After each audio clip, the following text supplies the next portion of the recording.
The Rothschild tax. It's the Rothschild tax. I'll tell you what, that's what's making all this stuff possible, guys. Good morning, everybody. Very nice to see you. You are watching on your TVs on Texas and Louisiana. We are soon to add, from what I understand, Tampa or Tallahassee, I forget, and Miami. So that'll be pretty nice. We'll be on your TVs in Miami as well as other parts of Florida. Looking forward to that. Big day in the news today. Of course, we are rounding off our Friday, another week here under the in this place we call Earth, right? A lot going on. Of course, I tell you what, what's going on here in the zone, in the hurricane zone, is really unbelievable. Maui was very far away. I don't know if you've been to Hawaii or not, but Hawaii's far. Okay, Maui is very far, so it was kind of understandable that stuff was able to kind of happen there. But right here under our nose on the East Coast, we have this going on, and people appear to be powerless. Another reason why I am very concerned about getting a real result, or a result that we're all comfortable with on the election, to be completely frank. I've said that a number of times, but people just, I guess they don't know how to react. But now drones are banned from, drones are now illegal to go over and video what's going on. There's like 215 people confirmed dead in this storm. Unbelievable numbers, guys. I mean, I've been around a long time. I've never heard anything like this before. And it's just being really whitewashed under. Now we have another storm coming. Kirk, I think is his name. Kirk is coming. And they're saying this is going to be another bad one. And I bring it up for a number of reasons. Number one, I think that, there's a lot of people doing a lot more in-depth videos than I am about it. But the government has been in control of the weather, been using the weather for certain types of things for a long time. I've said it a number of times.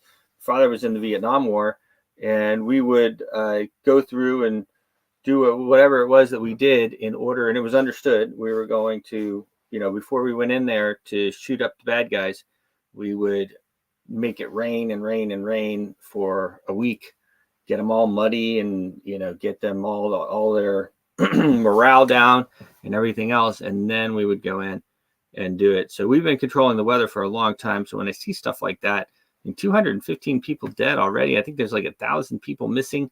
Unbelievable. And I don't watch the news, so I don't know that if it's being talked about so much or not, to be honest. But this is like a storm that I've never seen before in my life. Okay, in the history of my life in the U.S. And it just seems like everybody's kind of ho-hum about it. And since we know that we have been controlling the weather for a long time, I don't think we should be ho-hum about that at all.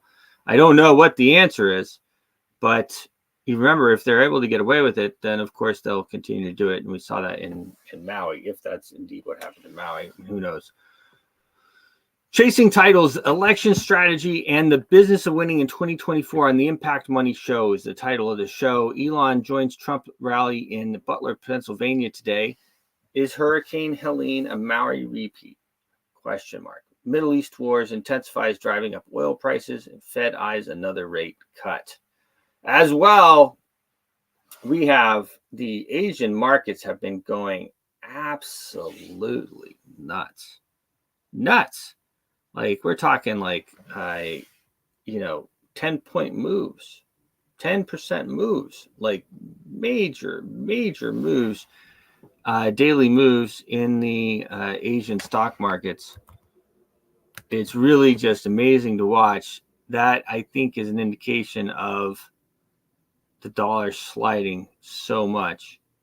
They could as well be printing a lot of money that we're not so so in tune with. Shanghai Stock Exchange is up another 8% today. This was up 10% 2 days ago when I looked at it. Hong Kong Stock Exchange up almost another 3%. This was up like 8%. I mean, these are huge numbers here. Hong Kong Stock Exchange is big. Shenzhen up over 10% today. I mean, these are just huge numbers. Oil is up about $1 on the daily. That's going to continue to move up. Of course, you have, I would say, saber rattling. It's a bit more than saber rattling over there in the Middle East. Unfortunately, you have the war is intensifying. You have everybody's like, oh, don't worry, the U.S. will not be involved, and this and that and the other. You have like Israel with like 5 million people, and then you have Iran with 90 million people. Don't worry though, guys. U.S. will not have to be involved. It's just crazy to me. So that's going to continue. That will continue to intensify. That is putting jitters across the markets. You can see Bitcoin. Of course, everything is so high as well. The U.S. stock exchange is very high. It keeps going all-time highs. So, when you're at all-time highs, and like, as Matt says, and everybody's long, there's only one way to go. Or if everybody's short, then, well, there's kind of only one way to go, right? So, doesn't mean that it's going to do it right now. But if you started buying gold when we started talking about it a year ago on the show, we started the show about a year ago, a little less than a year ago. But if you've been buying gold and silver, you're really happy right now, up 50%. At costmetals.club. That'll forward you to at costmetals.com. Use the referral club code clubs, or you can just go to at costmetals.club and it'll forward you there. At costmetals.com. Referral link clubs. Get gold, silver, palladium, platinum at cost. Dollar cost average your way in, not financial advice and all that good jazz. Both gold and silver are up 50% or more since we started talking about it. Bitcoin's up over 100%. So, take your pick. A bit more volatile both ways. Bitcoin. I do expect Bitcoin as well. If we have a global fallout here, everything goes, when it goes down, everything goes down. It's not like, if we have a complete collapse of the system, that Bitcoin is just going to go up by itself. No, everything goes down. Then things bounce back higher than others. As well, there is more and more more banter that the Federal Reserve is bankrupt. You have Elon Musk now coming out saying that the U.S. is bankrupt. He's very careful, really, not to, I think, finger the Federal Reserve. My man's got a lot of U.S. dollars, and he's doing a lot of business with the government. And I guess that's probably why he says he kind of stays away from the cartel. But he has brought it up a number of times as well. I sent a video over to our friend Matt, who I'll bring on in a minute, about how we were the Federal Reserve basically, whenever they're doing this this printing of money, they print it up. So that basically every dollar that they print two of them. They print one, and it's like on their little system, in their little bank system, and then they have one that gets distributed out. And that little bank system note there that stays in the system, the Federal Reserve has basically talked the banks into the partner banks into holding those. They used to always send them back because they're like, hey, look, we'll pay you. This was Bernanke back in the day, I guess, 20, 30 years ago, 20-ish years ago, I guess. And he says, we'll pay you interest on that, so just hold those. And so at this point now, with everything compounding and everything else, the Federal Reserve is completely upside down, even on their paper stuff. So it remains to be seen how that all falls out. I don't think it goes anywhere good. That much is clear. And that's how, of course, all the wars and everything get funded. I mean, when you have a country with 5 billion people taking on a country of 90 million people, they should probably, I know it's rough, but they should probably talk. Okay, they should probably get to the bargaining table, because that's going to be pretty bad one way or the other. The only way they're able to fund all these wars is because of the Federal Reserve, because of this banking cartel that we have. We have no real control. We have no control over, actually. They have total control of the monetary policy. And we have no control over how much they mint for stuff like that, because they can tax us however much they want. And it's like sneaky. People don't understand. Even though I come on TV and I talk about it all the time, people don't understand. Inflation is a tax. All that inflation that you see, that's a tax. So, yeah, I mean, if the Federal Reserve wasn't there, we would not have so many wars, because they couldn't just mint up 8 billion for Ukraine and 8 billion for Israel and just send it over there and then tax us on the back end. So it's an interesting system that we have. I've been saying it's going to crash though for a long time, and it hasn't yet. So I always like to qualify it like that. They have lots of tools in their shed in order to keep that afloat. Anyway, let's talk about the markets. We got the Market Watch section here with Mr. Matt Dixon. How are you? Hey, good morning, Bruce. I'm good, thank you. Yeah, so Ben Bernanke was chairman. Thank you. Ben Bernanke was chairman of the Board of Governors during the Great Financial Crisis. The Great Financial Crisis that we're talking about is the 2008-2009 crisis. So if you remember helicopter money under Ben Bernanke, where basically they're just throwing money out to try to revive the economy, that was all under him. So yeah, it was funny. I guess I was running around Europe in those years, because then Obama was elected, I think, right around that time as well, I think, right? And so I was like, I didn't vote in that election because I was in Europe. And so I wasn't really keyed into that whole Bernanke thing. And then that was an interesting video though, huh? Yeah. I mean, he's known for his helicopter money thing. But it's interesting. That's actually what's driving up the Chinese stock markets at the moment. They're basically reduced interest rates, massive stimulus to try to get that bail that property sector out, because, as you know, they're really underwater. And so that's what they've done. They just lowered interest rates. They're really stimulating the economy, throwing money at the problem, exactly what Ben Bernanke did back then. And as you know, the money's got to go somewhere, and it's gone into risk assets. That's what's pumped up these stock markets to crazy levels, as you say. And it's like crazy. It's like day after day, it's like 10%. I'm like watching. It's like, oh my, what is going on over there? And that is obviously, it's the only way you pump up a market like that. Yeah. And it's quite interesting, though. You talked about stock markets all-time highs, which they are. Gold all-time high. They're there or thereabouts, within touching distance of all-time high. But look at Bitcoin. It's 20% off its all-time high. Ethereum, 50% off its all-time high. So crypto is actually way lagging at the moment. If the stock markets do take a turn for the worse, then I believe that the crypto will take an even harder hit for the time being. That's what I'm saying just a couple of minutes ago as well. If it goes down, it's all going to go down. Yeah. And my thesis is that maybe if the things really crash really badly, I believe that Bitcoin may rise out of the ashes, but it will be out of the ashes. Everything will crash seriously hard, but Bitcoin will be that asset, as we've always said, that's got limited supply, and maybe will be seen as the real true digital gold. Even gold, by the way, crashed in 2008-9, and if we get a financial crash, you can't eat gold, so even gold will crash. It's a store of value, as Bitcoin will crash. Liquidity is drawn from the system.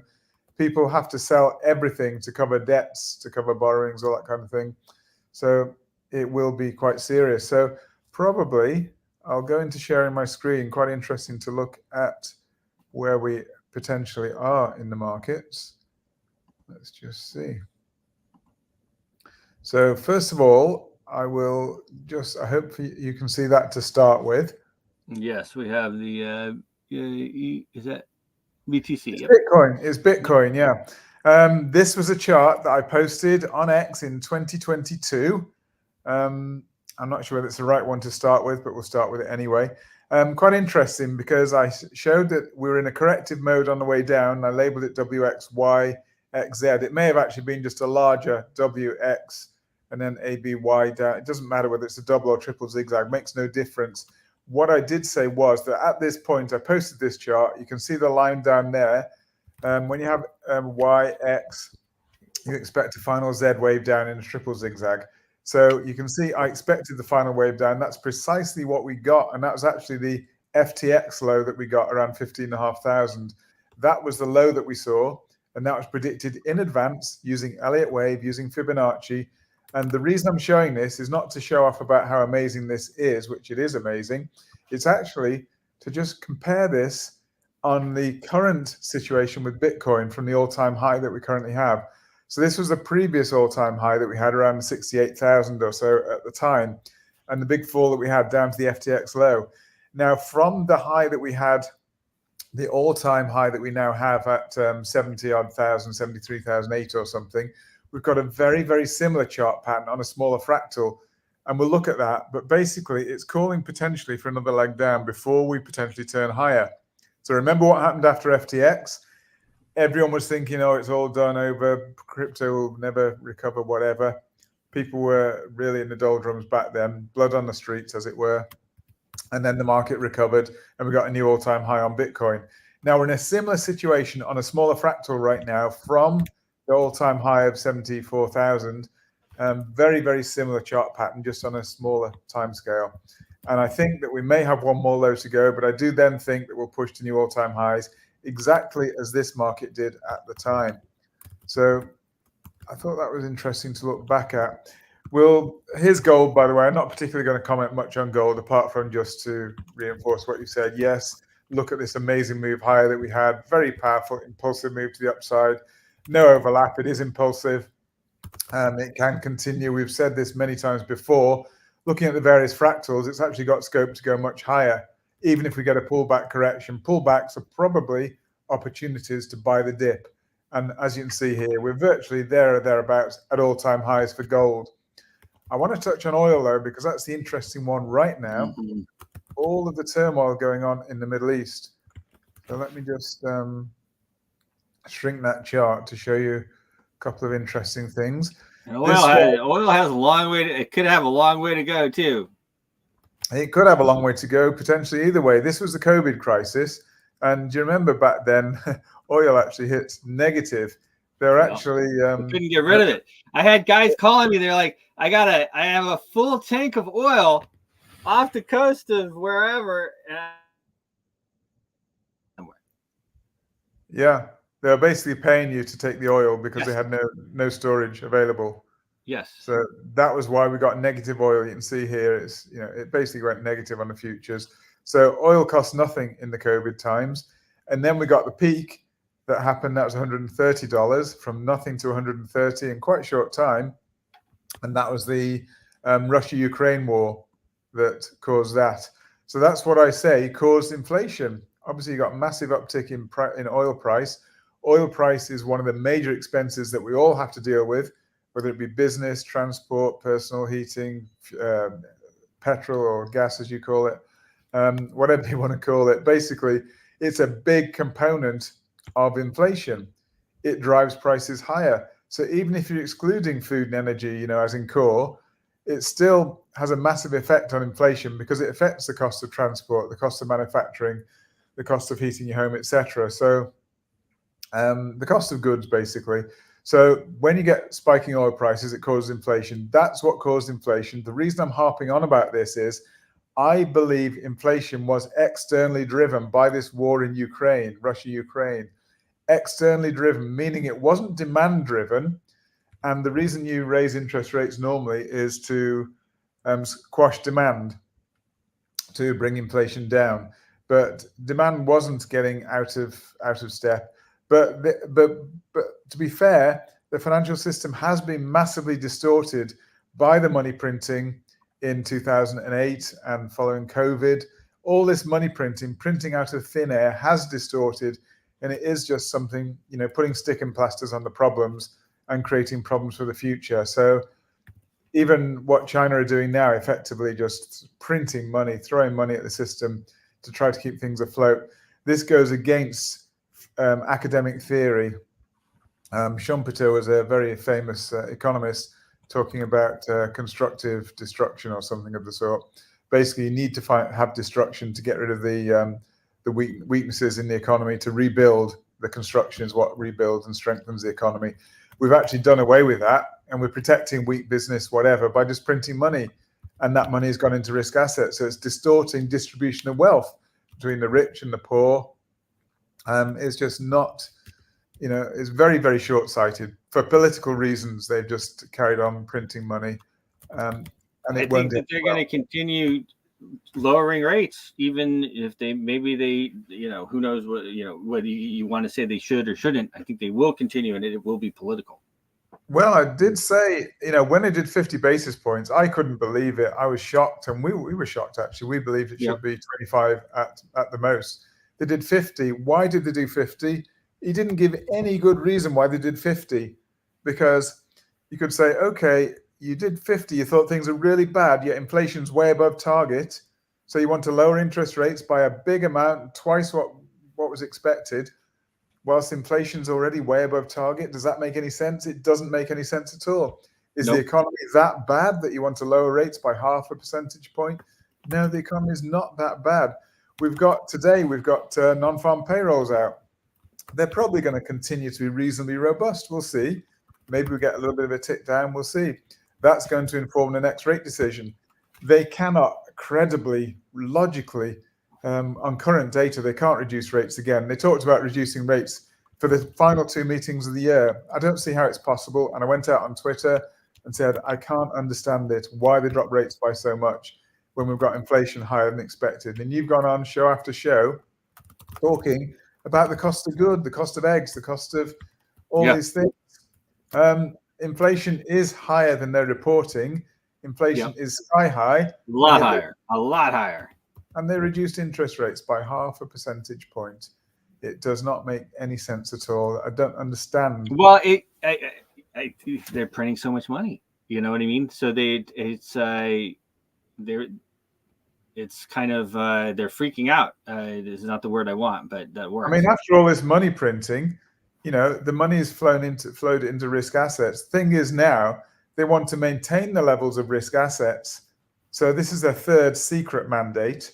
It's not an open mandate, but basically a secret mandate to maintain asset prices. I suppose for the good of the rich. And that's what they're doing. That's why they're continuing to ease monetary policy in the face of inflation. This will probably bring about stagflation, which is the worst of all worlds. And nobody hardly dares mention it. But if stagflation happens, we are in deep trouble. I won't use the word I want to use. We're in deep trouble. That's good. If you get stagflation, stagnant growth with inflation, then you don't have policy tools to deal with that. They dreamt up policy tools, QE and all this kind of QT, QE, all this stuff, dreaming up policy tools to deal with trying to grow the economy, trying to grow risk assets, etc. But when you've got stagflation, you cannot print money because it just makes the inflation worse, and you can't lower interest rates, to stimulate the economy. That makes inflation, you're just stuck. I don't think there's any policy action you can take. All you have to do is basically suffer stagnant growth and try to get inflation under control. That's what they will do. So we are headed for recession. We've said it many times in the past. We will be headed for recession, I believe. There are enough signs out there with money supply, with inversion of yield curve, etc. So recession is coming, I think. This is going to ultimately be bad for risk assets, bad for social mood. I mean, these are times when you get social unease. Yep. And we've already got that geopolitically.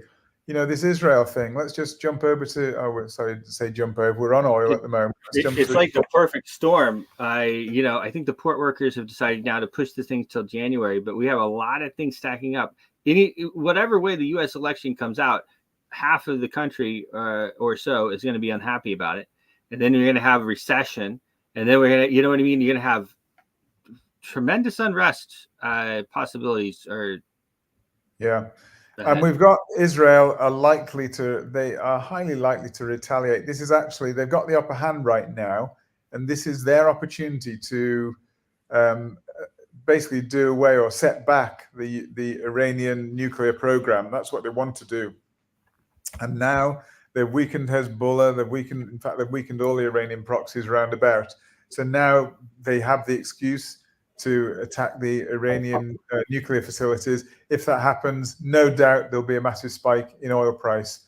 We've already seen that. We've seen 15% spike or somewhere around that in the last few days. It just shows here. I'll go into a shorter time frame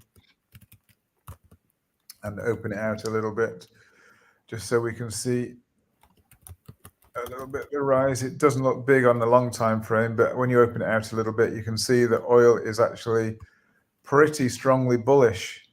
Yeah. Those candles are strongly bullish to the upside, and we even got a gap to the upside. Now, we may potentially get a short-term pullback because very often when you get these gaps, they often fill before price then advances again. But we'll see. They don't have to fill. It's not an absolute rule, but usually gaps in prices fill. So we could get a pullback. And as you know, I was short the market. I actually closed my short positions on Friday, and I told people on X that I was closing my short positions, which did very nicely. So I expected the market to pull back. It did pull back. And then I closed my positions, and I again notified everybody on X in advance. And as we can see, I closed around 136 area on Solana. It's now 139.82. So prices have bounced back. I think it's probably still corrected, but all I'm saying is this oil price, there's potential for it to go much, much higher. We may get a short-term pullback, but if something goes on, something further with escalation with Israel and Iran, that could really massively spike prices. And that's going to boost inflation. And that means they will not be lowering rates. In fact, as you said, maybe the Fed will have to raise rates again. Now, that would really blow their credibility when they take a drastic action like a 0.5% interest rate cut, and then they have to reverse it because they made a mistake. Didn't read the signs properly. Yeah, so I think that we'll see. I would be just very surprised. I mean, it's a very political entity. I just think that they will continue to, as crazy as it may be, they're going to continue to lower interest rates. I mean, it would be crazy. I just don't know how they could possibly stand up at a press conference and say, yes, we know inflation's actually rising. Things are getting out of control on inflation, so we decided to lower interest rates, which will make the situation worse. I don't see how that conversation goes. But anyway, we'll see. You never know with these guys. They can justify anything, I guess. Yep. We'll see. Yeah.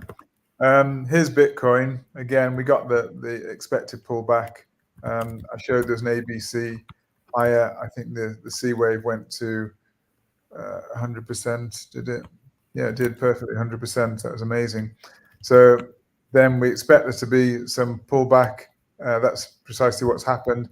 I think there's going to be more pullback. If this is clearly an ABC higher, we could actually have a much deeper pullback. So right now, I'm out of the market. I actually closed my shorts on Friday. I did jump in very briefly to a long because I expected it to be a bounce back, which there has been, but I'm not prepared to hold positions right now because there's just too much uncertainty. Don't forget, we are probably more than 90% certain that Israel will retaliate over this Iran thing. So if that happens, it's surely going to create more turmoil. So it's surely foolishness to gamble on what Israel are going to do, how effective it will be, whether they just take the high road and say, okay, Iran didn't have any effect, we're not going to, who knows? So it's just a crazy time to gamble. So that's why I'm right out the market at the moment. We did get a question from the Stoic on Twitter. Has that ever happened before, where the Fed raises rates after cutting them? Yeah, it has. Can't remember offhand when, but it has happened. Yeah, and we've had it in the UK as well.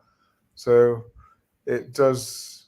I mean, I'd have to Google it, to be honest, to have a quick look at when it was, but I'm pretty sure it has happened, and it just blows the credibility out of the water. Normally, it's associated with, I think. I mean, again, when I said how could they justify it, if there's some sort of crisis, like, for example, a big spike in oil prices, that could potentially justify raising rates again, because that would drive inflation higher. And they'd say, it's not our fault. It's geopolitical tensions have raised oil prices, so we have to react accordingly. And we always said we're data dependent. So that could justify, and there could be some reasonable logic behind potentially raising rates. Even as we watch, oil is just continuing to push higher. I mean, $75, over $75 now. Yeah. And remember, it is a long way to go. I mean, it was over $100 not long ago. Yeah, $130 at the height of the Russia-Ukraine war. This could even potentially, that could pale into insignificance potentially if things were to really kick off in the Middle East. There's at the moment, these are relatively, it's not a major outright war at the moment, but there's potential for that. So that's a risk. So Bitcoin, as I say, I'm pretty much out of the market at the moment. I think that potentially we have lower to go. If things do drop lower, then I will reassess. But I always like to be, this word data dependent. It is actually important to be data dependent.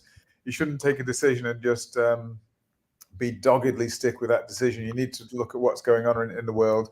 And if things change, only a fool doesn't change their mind. That would be like, yeah. So you do have to be adaptable with these things. So that was Bitcoin. Let's just have a quick look at Solana. Again, Solana, this chart was posted before the actual move higher. I'll just move that out of the way so you can see. We've got a nice little move higher from the A wave. This is where I closed my position, actually not that low, but somewhere around here I closed my positions. I did one long trade actually after that, and I closed that already because I don't know what's going to happen now. But you can see from the end of this move down, and just looking at it from the top there, I got 1, 2, 3, 4, 5, 6, 7 waves down. So the reason I closed my position, 7 waves is actually a corrective count. So if it's corrective to the downside, that means potentially we're going to get some upside. So that's exactly why, just simple as that, that's why I closed my trade. We had a 7 wave count to the downside. We may well get another wave down, which would make it 9 waves, which would then turn it to impulsive. So that could easily happen, especially if Israel do something. So right now, there's so much uncertainty. I just don't think it's wise to be in the market at the moment. Dollar index has been on a bit of a tear at the moment, and there's a couple of alternatives here for dollar index. Now, when trouble happens, as we said before, money tends to flow out of risk assets into US Treasuries. US Treasuries are seen as the safe haven. They're seen as risk-free, effectively. And so when there's trouble, people pile their money into these treasuries, especially as interest rates are quite high. They can actually get a damn good return on their treasury investments right now. So why risk your money on Bitcoin, on SPX, on whatever, on Solana, when you can get a really good return, safe return with no risk to your capital, because you know it's guaranteed you'll get it back, assuming the Federal Reserve don't go bust.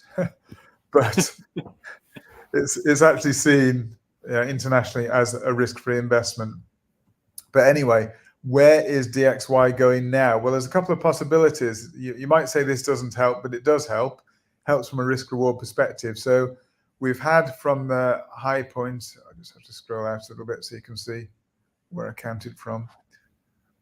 on dollar index there, we see it. So we had a wave 1 down, 2 up, 3 down, 4 up, and potentially 5 down to come. Or we could have completed the 3 here. This could be all 4 in red, and we could have completed an ending diagonal wave 5. That is a real possibility. They're both real possibilities. And the thing is, it gives two, and this is another reason why I'm out of the market right now. There's 2 quite diverse possibilities right now, and I like to invest when the possibilities, the different possibilities actually align with direction in the market.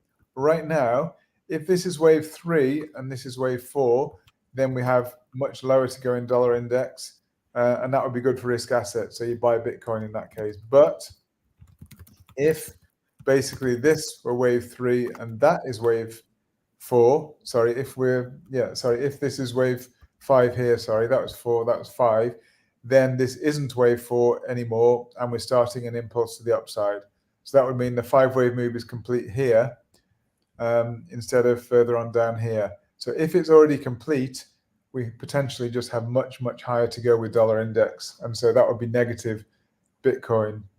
So I need to see what's going to happen with Israel, because it's really a toss of a coin right now, which way it goes.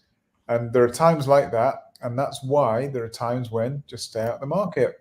No point risking, no point gambling. Trading isn't about gambling, by the way. Trading is about assessing your risk and your reward, determining the potential downside, determining the potential upside, and basically placing a trade based on that. And if it goes wrong, you know exactly what you'll lose. If it goes right, you know what you win. Now, it's a gamble between winning and losing, but you put it in your favor.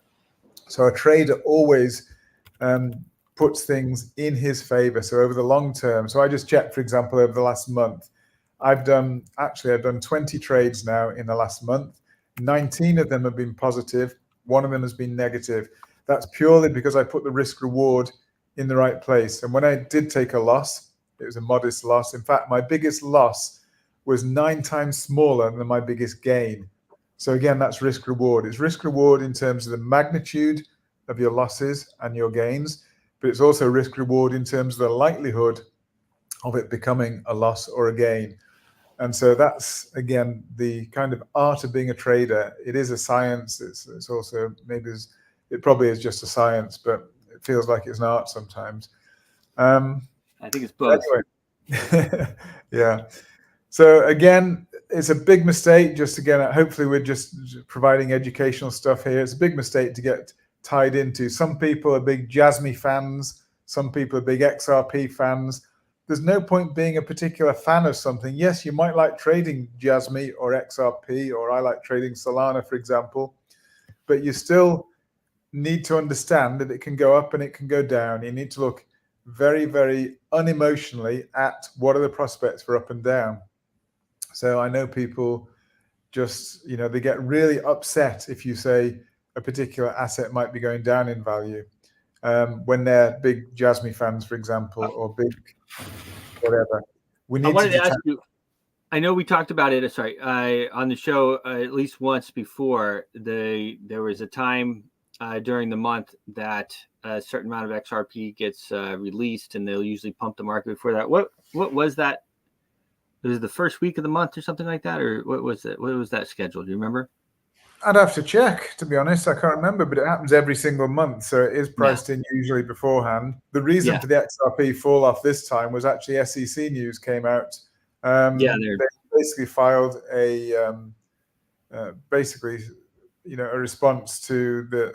It wasn't a win for XRP, but basically they filed a response, and they're fighting that. So it's still up for grabs over XRP, and that's why XRP, one of the reasons it took a big hit, it may well have been exacerbated by the monthly release of XRP into the market. So yeah, there's a number of reasons. I'll check on that because it is obviously an interesting point. And then Ethereum has been, really, I mean, I'm just looking, as we said, Bitcoin down 20%, but Ethereum is down 50%, isn't it, from its all-time high? Yeah. Despite us having the Ethereum ETF, which hasn't had a particularly good uptake. And now they're allowing the guys to self-custody it. So does that mean that they're going to be able to get the staking rewards? Or is that no from the Ethereum Foundation? I think it's a no in the ETF. I don't think it's possible to get the staking rewards Okay. within the ETF, as far as I'm aware. Well, I just saw the news. I think it was this week. They said that, or over the last 14 days or so, anyway, that let them self custody it. So I didn't know how that would play into it. Yeah, again, maybe a bit ahead of me there. I'd have to double check. I'm not sure on that. Try to keep They up may with not know either. Who knows? But yeah, it certainly hasn't played out in the market. Just looking at SPX here, the S&P 500, we've had, clearly this is the 4-hour chart, relatively short-term chart. We had just a little bit of a pullback, and that's what we said. The stock markets are still at or thereabouts all-time highs. So there's still, at some point, we're going to get a massive pullback. This can be counted in different ways, but at the moment, it kind of looks like a 3 down, 3 up, and I think we're probably going to get 5 down. So an expanded flat correction. So that would tell us a big correction coming. So I still think, in the back of my mind, I actually do believe that Israel, there'll be a very heavy response from Israel, and I think that's going to hit the markets hard. But the good thing is that Bitcoin, I was looking at Bitcoin, that's important. That Bitcoin, I mentioned about there being a similarity in the chart that I showed in 2022 and the current chart. So let me just go back and look at the daily chart on Bitcoin.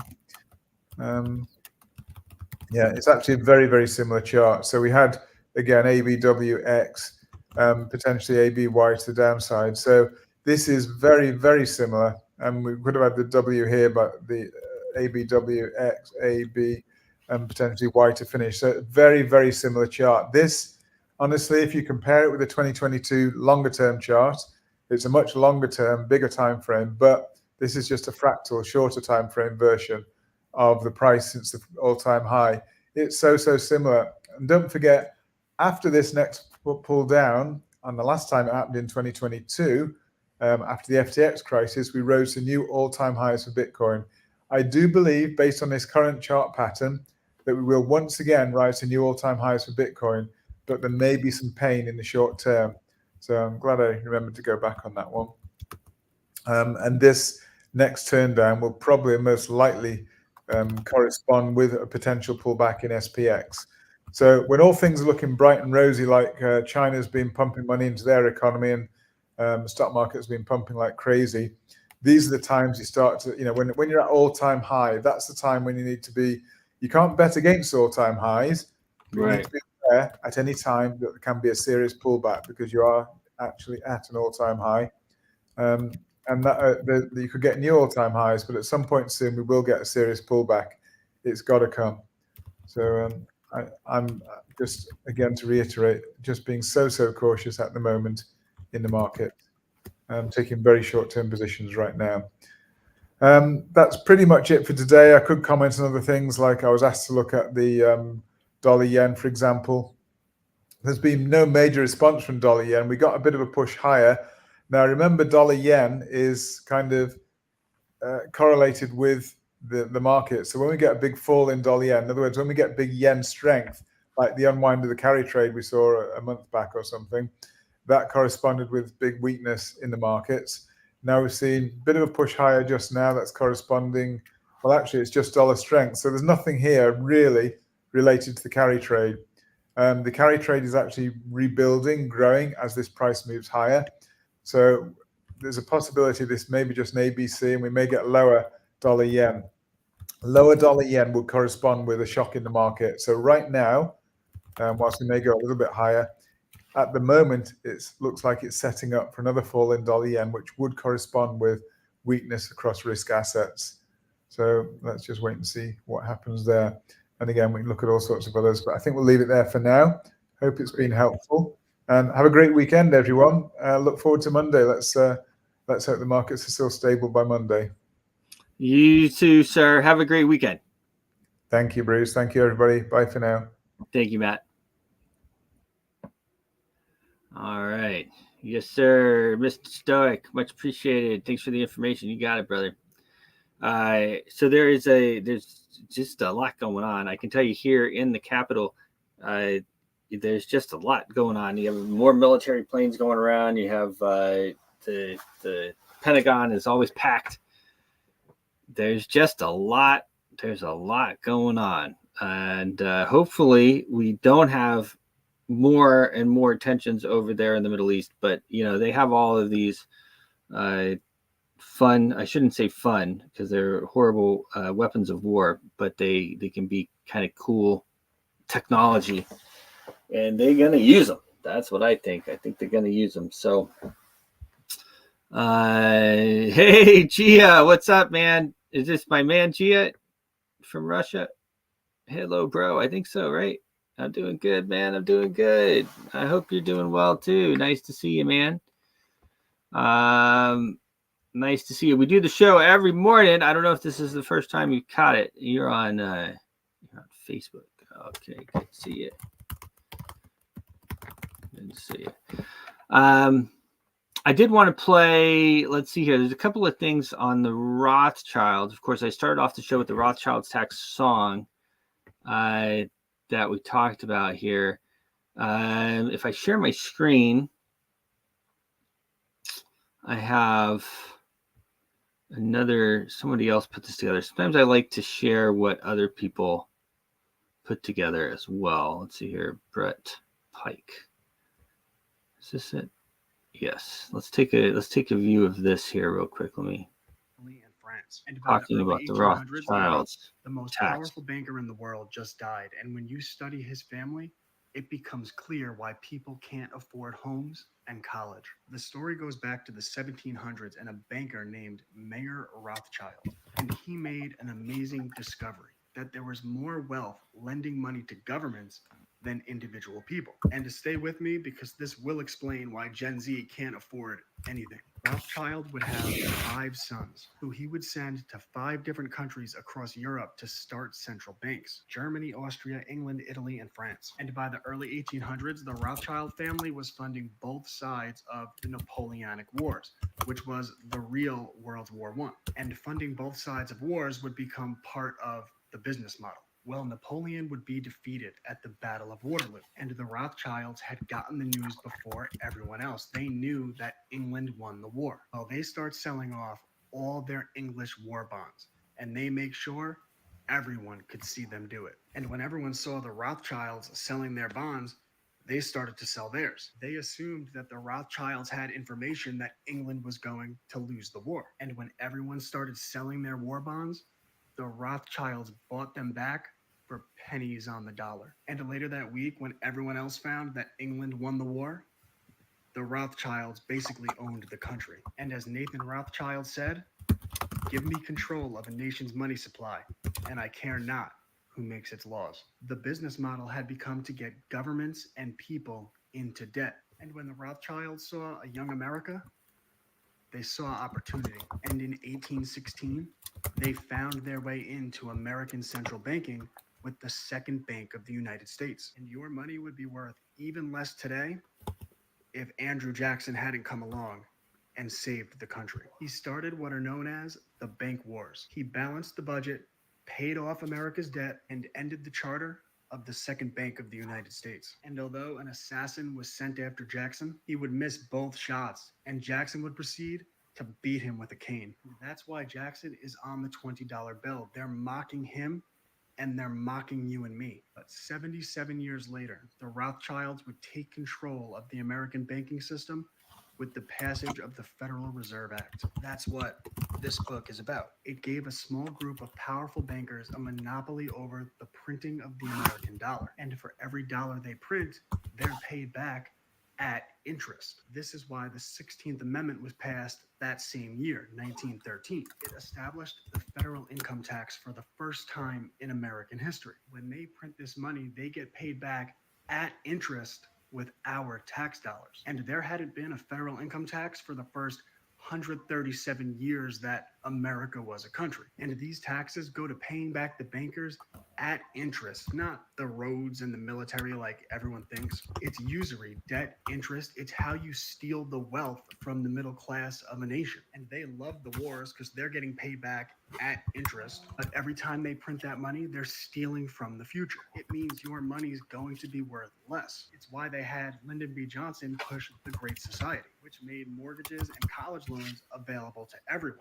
which was great for the boomers. But every time they took out those loans, it meant the price of housing and college would go up, up, up. So now no one could afford housing, no one could afford college without going into debt. The business model has always been to use usury to steal the wealth of nations, to control governments, and to control people. Check out my private homeschool community, the courses I teach, and my books on the banking system, how information is controlled, rights fundamental to being an American, the trap of free, the history of fake news, and so much more. ClassicalLearner.com.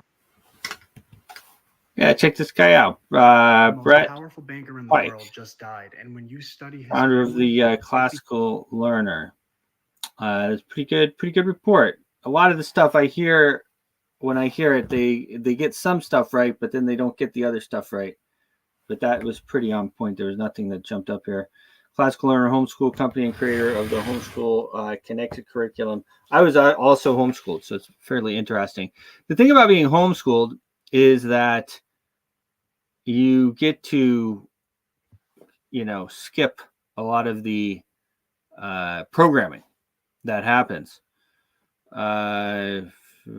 Oh, yeah, thanks, man. Please accept my condolences on the loss of life in North Carolina. Are your friends and family okay? Thank you.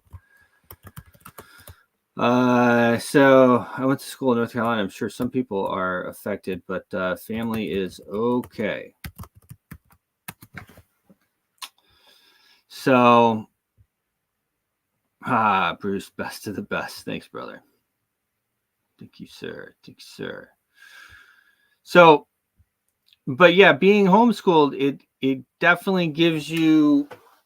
I mean, my dad basically told me it was all baloney. I actually have another story, a quick story to tell. I'll end up running out of time this morning, but my 9-year-old came home with a book, non-binary.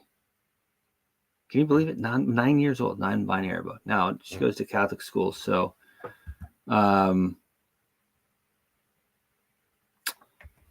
that and I will elaborate for you, my friend. We have a question that came in off of X.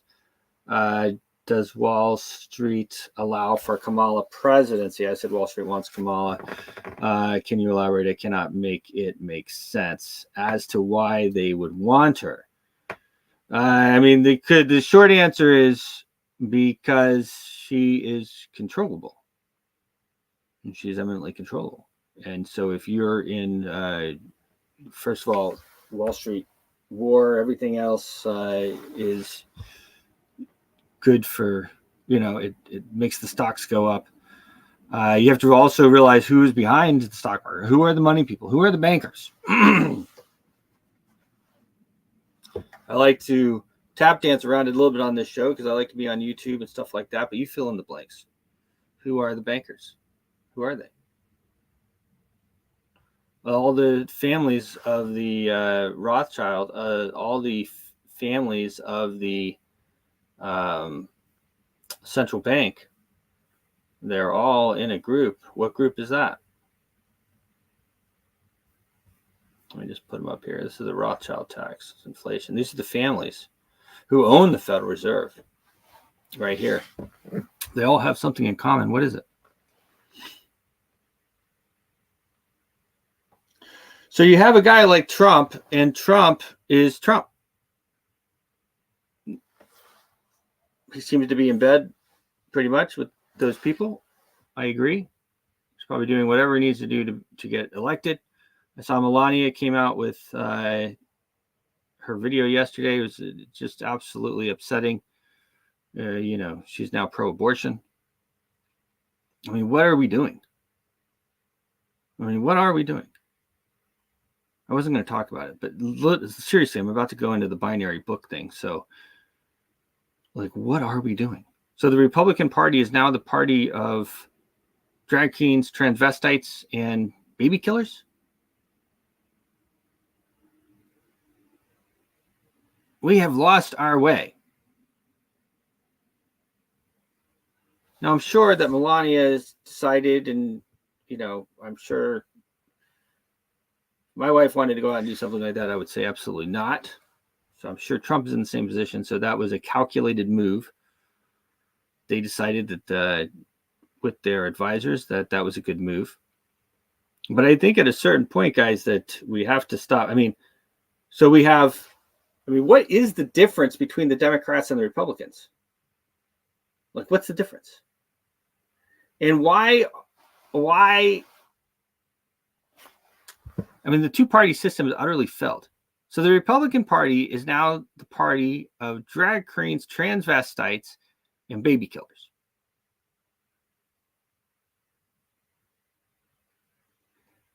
And I'm supposed to go vote for that?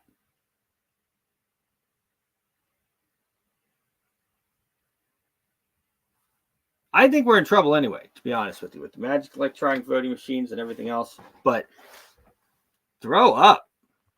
I mean, here's the thing. I don't care. You want to be a transvestite or gay or whatever else. I am easy, guys. I do not care.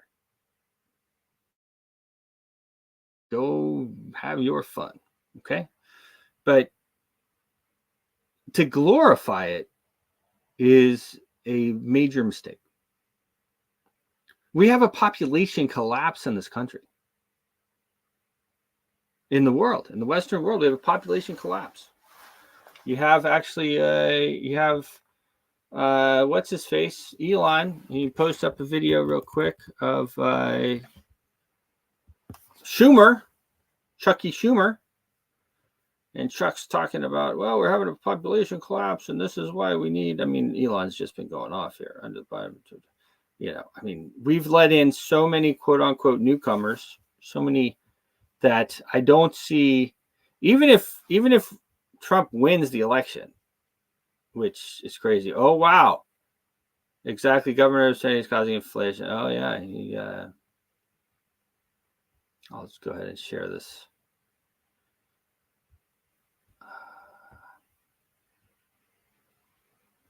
It's funny because I have been sharing this video for a long time. Played on the show a number of times. Exactly. Government overspending is the cause of inflation because their checks never bounce. They increase the money supply. Yeah. And he always leaves out that the Federal Reserve is the one who enables it. But whatever. The one I wanted to put here, it won't be long because I just saw it this morning. It's Elon with Chucky Schumer. Well, if it doesn't, oh, here it is right here. This is Chuck. Elon posted this about an hour ago, 9 hours ago, rather. Now more than ever, we're short of workers. We have a population that is not reproducing it on its own with the same level that it used to.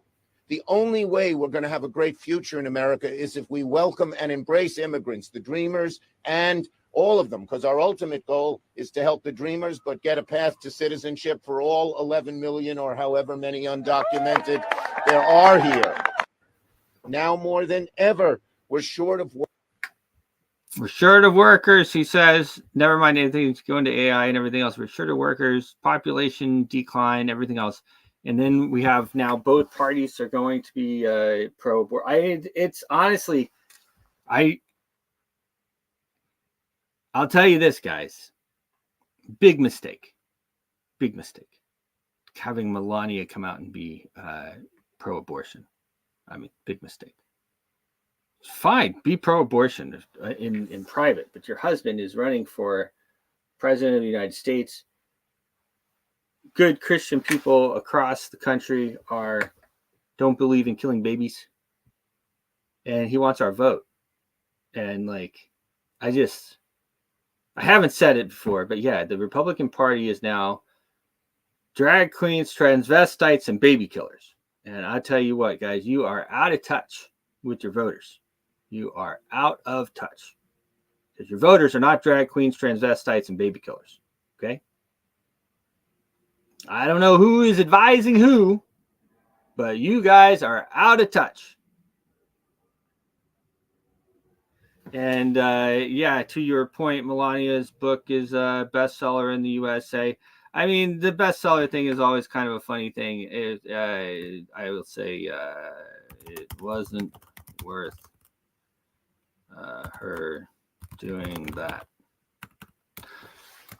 But the way you become a bestseller book here, I mean, yeah, of course people buy it, but you have enough money that you buy the books and you make it a bestseller, and that's the deal. You have it; it's always sandbagged before it comes out. So Melania's book is a bestseller. Okay, well they bought their own books. That's the way it works.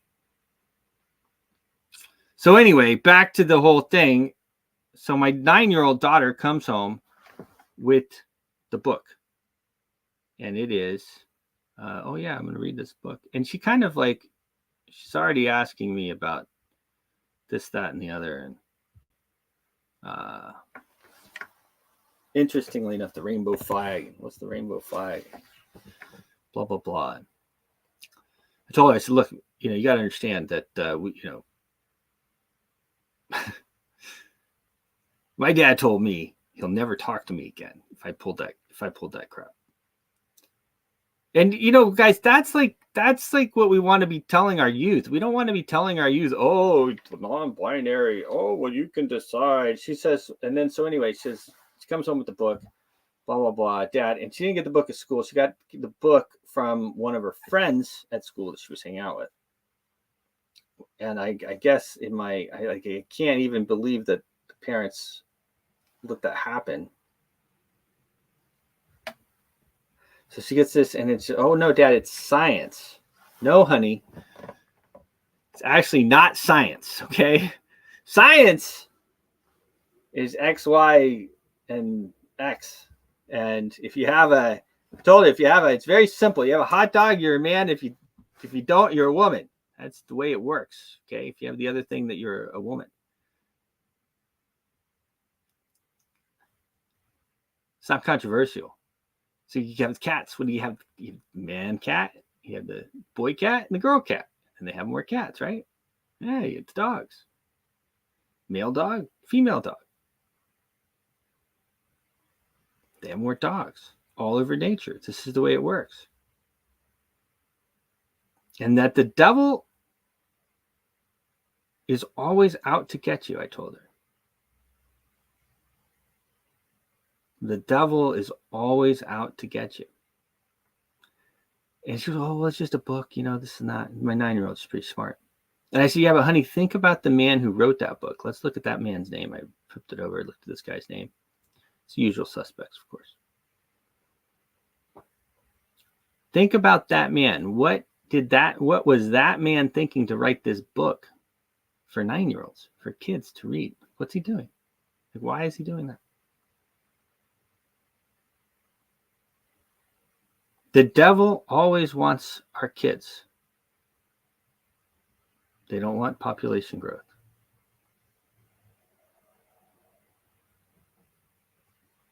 Did not plan to go off on this one. Anyway.